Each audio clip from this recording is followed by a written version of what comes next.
Good Monday. I'm Chris Vogt. This is Monday Morning Jolt. Let's get started. Sharona. Good morning.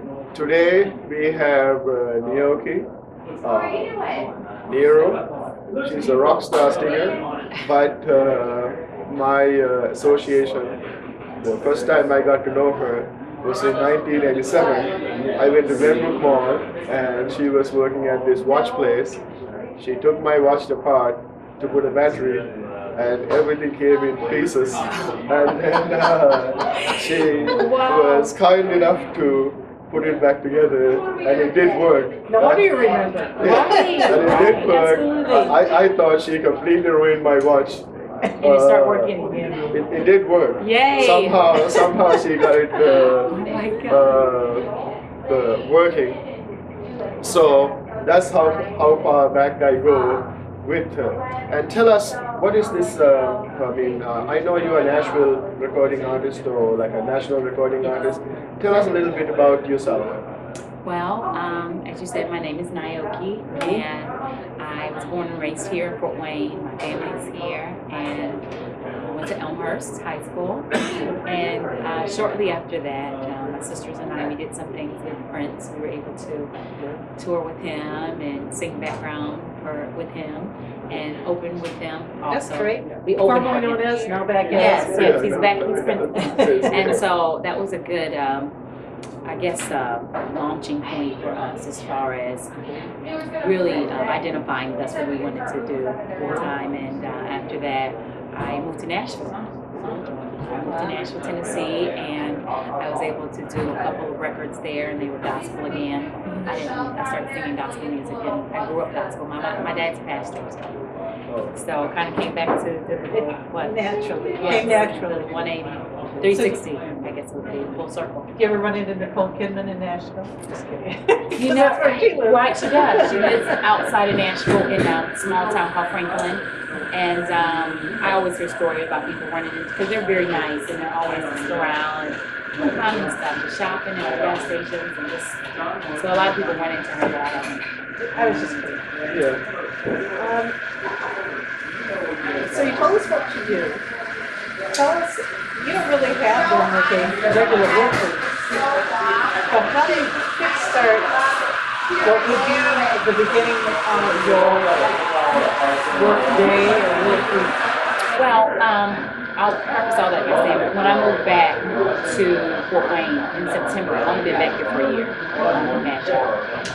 I did take a job at a church to occupy a lot, some of the dead space, if you will, time. And so I teach the choir, I think of the music, there's 2 choirs there, several services a day.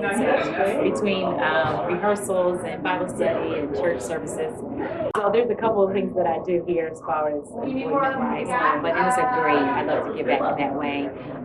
But for my morning, I definitely like to start it with meditation and prayer time for me and just centering what I do. I mean, that's a great start for it. And after I did that today, I worked out. Most of the time I go to Foster and walk. Good for you. But besides that, I did a little videotape today. So you do that. Next time you go to Foster, let me know. I don't live very far from there. Are you serious? Yeah. Do you like to walk? Do you like to run? I like to run, walk, run. It doesn't matter, I want to get some kind of exercise every day. So you do have a routine, both mentally and physically. You start your day meditating and then doing something physical as well. Right. Okay. And do you have any advice that you could give other business leaders and individuals about how to succeed and just how to get themselves cooking on a Monday on their start of their work?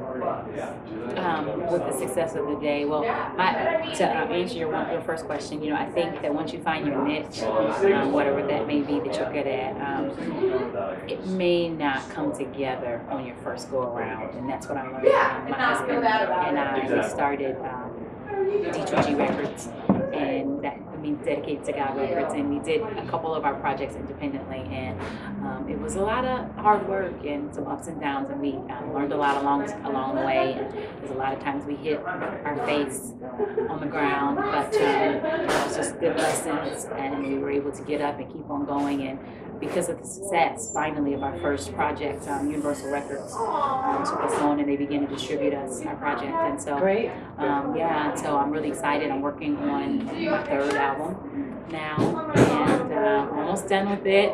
So I'm hoping to still have a single for summer release. Yeah. A radio single this summer. So, yeah. One of the things that I want to emphasize here is like, whenever I talk to you, you have a wide range. You can do many things, and obviously you're a very intelligent person. But how were you able to like focus on something when you can do so many things? Like, you know, you can pretty much do anything that you are given to do, and then you just pick one and then stay focused. It's funny you say that. It's a challenge for me because I mean, so much talent.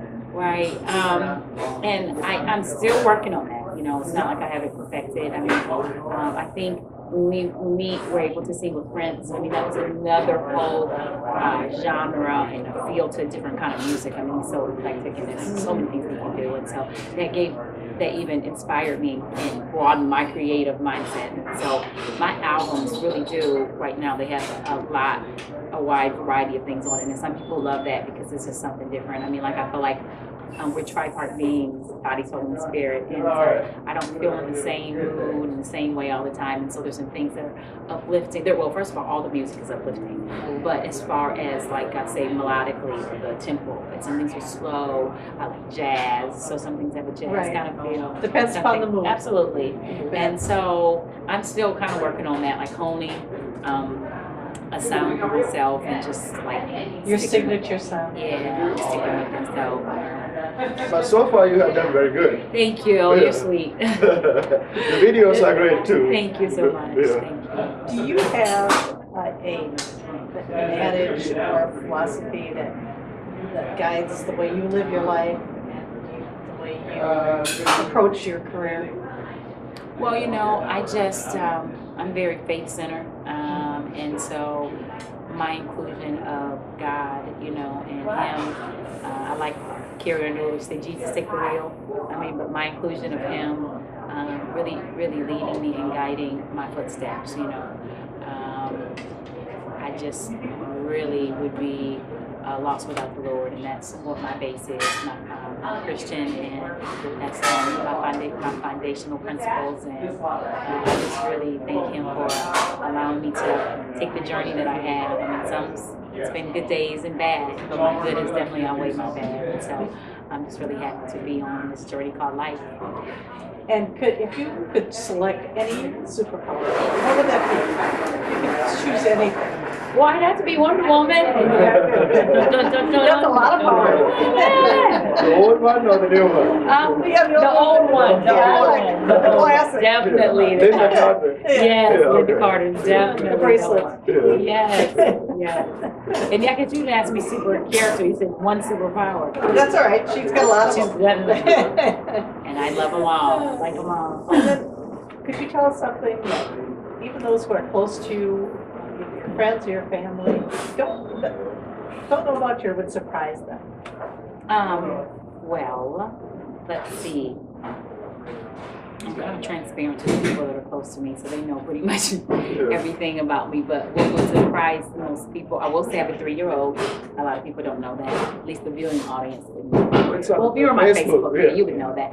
Okay, so I had to throw him in somehow. My little bundle of joy. But not all of the viewers are on her Facebook. Right, very nice, very true. And I'll say I'm just what you said when I came in that I was kind of quiet. I mean, I really am. I won't say introvert, but I mean I do this thing and I'm on the stage and all this. I read a lot. I'm a homebody. Everybody's always having to corral me up. Come on, let's get going. I just like to stay in PJs and just really edge out as opposed to. A lot of performers are introverts. They can get a different persona when they're performing, but they are introverts. Like the energy from being solitude. Yep, that's the same for me, and I love to read. So That's probably why I'm not an entertainer.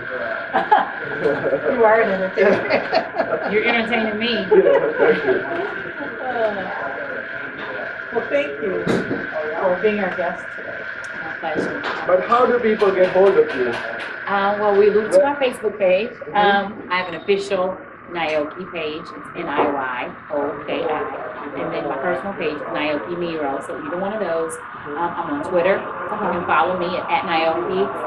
My website is niyoki.com. Guess my name is thrown out there enough, huh? Niyooki. So if you Google me, I mean MySpace, page. My music is on iTunes, still my old album, and like I said, the new one will be coming soon. So stay tuned for that. So the album would be on iTunes. Oh right? yeah, absolutely. Okay. Absolutely. So that people can buy it. Yeah, and the So- old one is now. Old one is now. Yeah, Okay. It's called Rest. So we would like to thank Niyoki. Long Eye. Long Eye. Okay. Niyoki. Niyoki. Naoki. Even after 24 years, I still don't know the name. So anyways, we would like to thank her for coming and entertaining us today. And we would like to thank the audience, and we would like to thank Higher Grounds for giving us this location. This is Monday Morning Jolt. Use it.